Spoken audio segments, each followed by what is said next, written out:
Welcome to the second part of every podcast I like to call 10 Questions. Today on 10 Questions, I have world traveler Nicolas Marino. If you happen to miss Monday's podcast with Nicolas, I highly advise you go back and listen. Nicolas is a very well-traveled man. If you're new to the podcast, every Friday, as a second addition to an interview I do that's released on Monday, I ask every traveler I interview the same 10 questions. And, well, this is it.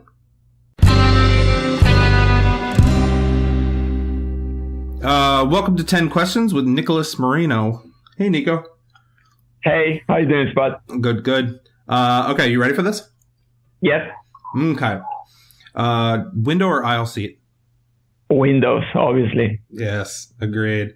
Where's your least favorite place in the world?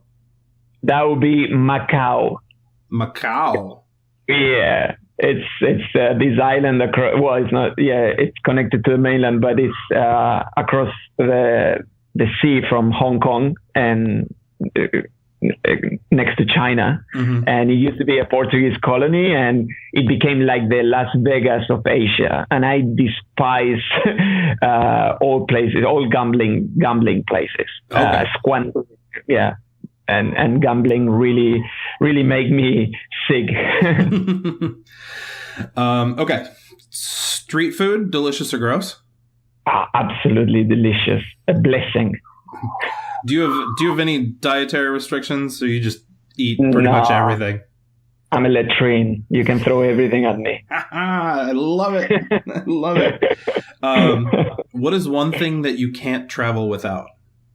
You know, this is an interesting question.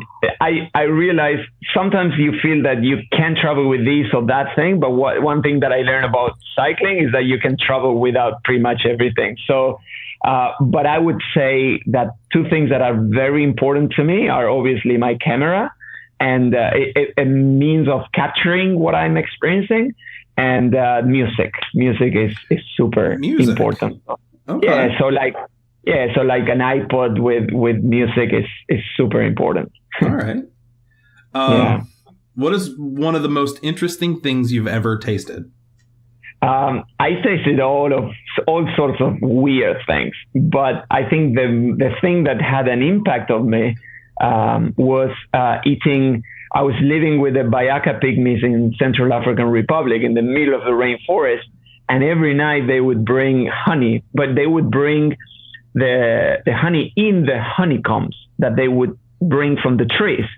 And the way they eat it is they just put the honeycomb in their mouths, and then they squeeze it. And when you squeeze it between your tongue and your palate, all this incredible honey just flows in your mouth, and it's just amazing. I've never tasted.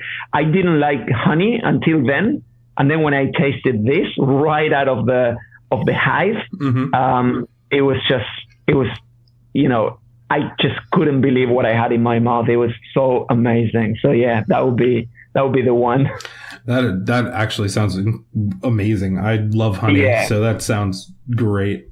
I would go on a limb and say you haven't tasted honey until you actually tasted straight from the honeycomb in the middle of the jungle, because it's really different. I mean, I as I said, I didn't like honey at all before, and this is just on another level. It's incredible. Very good. What is your biggest fear while traveling?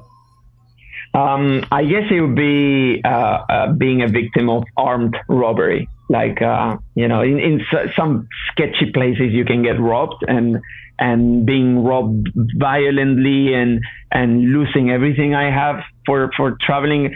It's not because of the fear of losing the stuff itself, but all the awful situation, right? And the hassle that it would be to, be there without anything. So yeah, that would be one that usually scares all of us, being robbed. Okay.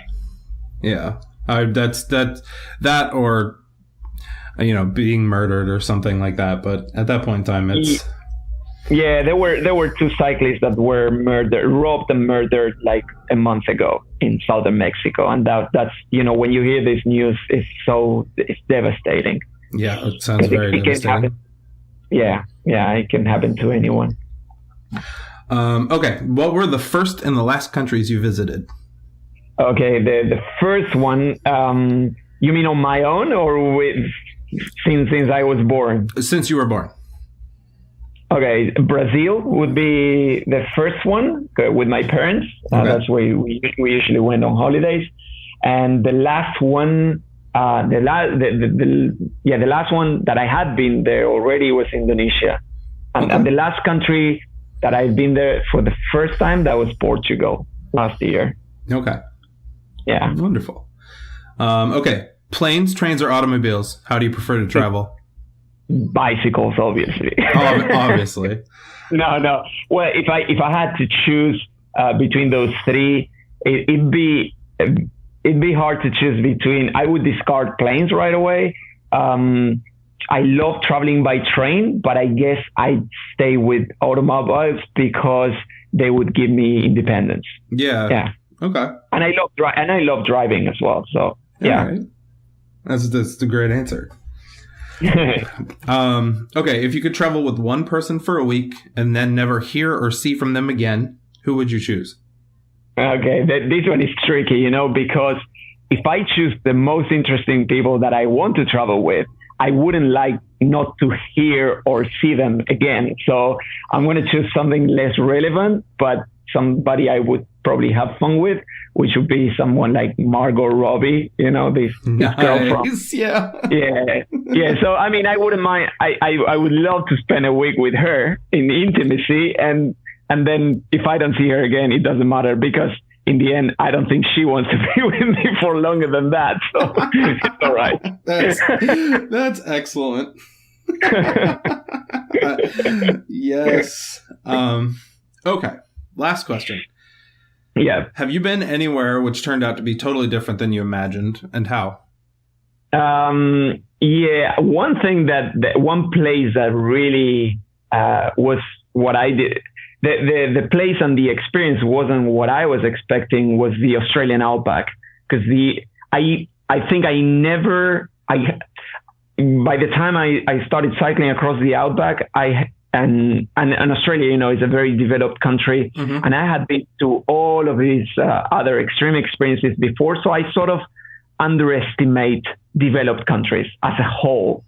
But when I started cycling across the outback and realized how freaking tough it is, I think I had totally underestimated how extreme it can be, and riding across the outback was extremely, extremely tough on the mind mainly, because I was physically very strong and mentally as well, but it still posed a very, very a very strong challenge.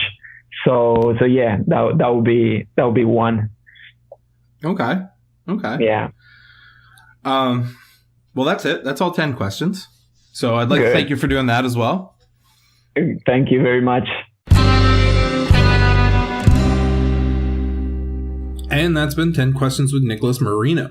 Remember to check Nicolas out at nicolasmarino.com or at Marino Nicolas on Instagram and Twitter. Remember to check us out online, Instagram, Twitter, Facebook, at Lost in Transit PC. You can also email me at lostintransitpc@gmail.com. Tell me what you think of the episodes. Tell me what you think of the guests. Tell me if you have any comments or concerns. And until next time, folks, get lost.